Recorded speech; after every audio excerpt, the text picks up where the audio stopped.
Good day mga boss. So may bago na naman tayong pagkakagastusan. Isang product from Warm Tone. Ito yung food timer. Yung model niya is WT180A.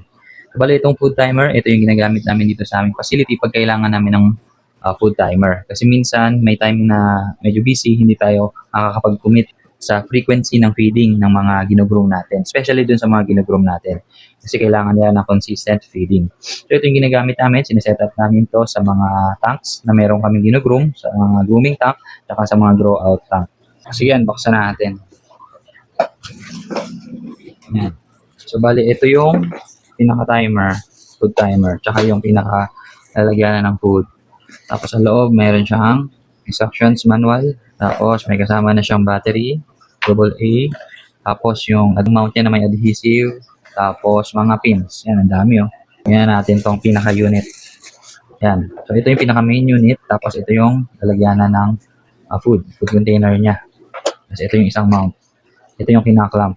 So dito sa unit, una yung gagawin, syempre, lalagyan nyo muna yung battery. So gumagana siya. Yan yung second hand. Tapos dito yung a-adjust. Yan. So, yan yung set ng time natin. Itong knob na to, ito yung manual start time. Pag inikot ko to, dapat gagana siya. Ayun.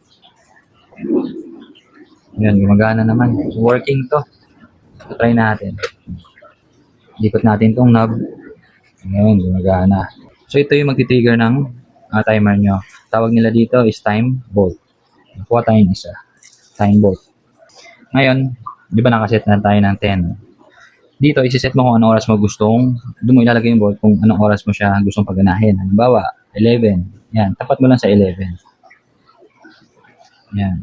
Ngayon, pag umikot na tong orasan na to, tumama siya dito sa pinaka-start time niya.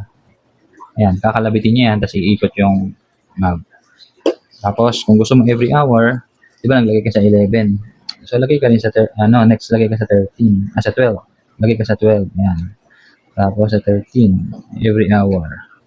Yan. So, between 11 to 1 p.m., 1 ng tanghali, every hour, 11, 12, and 1 p.m., mag-trigger yung kanyang feeding. So, iikot yan. Tapos naman, dito sa kanyang food container, ang paggamit nito, na-adjust din to. So, adjustable to kung gaano karami gusto nyong i-feed. Ayan. Adjust nyo lang to. Ganyan. Iikot kasi ito eh. Pag umikot yan, i-dispense niya dito yung pinaka-food, yung pellets. By the way, dry pellets lang ang pwede dito. Kung magsusuko kayo ng pellets, make sure na ibilad nyo muna. Tuyo siya para hindi siya dumikit sa container. Tapos, yung mount niya.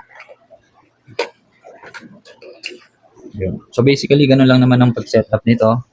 So brand new to. Pag bumili kayo sa amin, ito yung makikita nyong product sa loob ng box niya. So ngayon, pakita ko sa inyo in actual, yung nakaset up ko na dun sa grooming tank. Ito yung nakaset up dito sa grooming tank ko. Yan, kay Junjun. Yan. Yun yung nakaset up na full timer sa kanya. So dito makikita nyo nakaset siya every hour. Simula 7 a.m. hanggang 20 o'clock p.m. Yan. So, pag nag-trigger siya, i-manual natin. Iikot yan. Tapos yun. Mag-drop siya ng pellets. Kainin niya na yan. So, every hour, ganun. Ganun lang ang setting natin. Tapos, magre-refill na lang kayo ng pellets or food dito sa pinaka-container niya. Pag uwi nyo, galing work, check nyo yung container. Kung kulang, saka nyo dagdagan. Huwag lang sobrang dami. Kasi, baka naman langgamin. Actually, magsiset up pa tayo dito.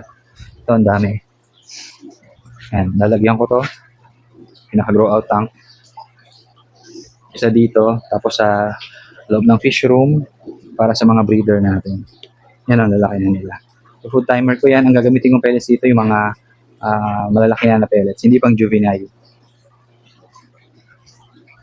Okay? So again, available to sa shop natin or mag-message kayo sa amin directly para makabili kayo nito. Ito yung pinaka-the best na food timer sa tingin ko dito sa market natin ngayon. So yun lang, maraming salamat sa suporta and happy fish keeping.